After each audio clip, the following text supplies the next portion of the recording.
मौलाना रूमी फरमाते हैं, तुम्हारे बातिन में पहाड़ हैं, उसमें एक वादी है और वादी में एक गार है और उस गार में एक मोती है। बस उस मोती को पालो, उसे बाहर तलाश न करो, वो तुम्हारे अंदर है। दरअसल यही नूर मारिफत है।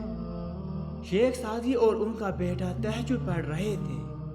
दुआ के बाद बेटा बोला, बाबा जान सब सो रहे हैं और हम इबादत कर रहे हैं।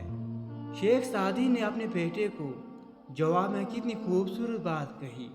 अगर दूसरों के ऐबों पर नजर रखनी थी तो बेहतर था कि तू भी सोया रहता।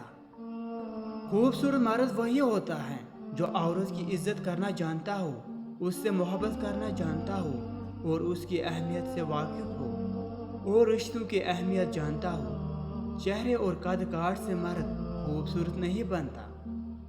एक पैगाम शौहर के लिए जो किचन में आपके लिए हाथ जलाती हैं, बराए मेहरबानी घर आके इसका दिल न जलाया करें। एक पैगाम बीवी के नाम जो घर से बाहर आपके लिए खून पसीना ए करता है और जहनी तकलीफ उठाता है, बराए मेहरबानी घर आने पर इसे जहनी अजियत न दे। टेंशन, बेचैनी और डिप्रेशन तब होते हैं जब हम दूसरों को खुश करने में अपनी ज़िंदगी गुजार रहे होते हैं।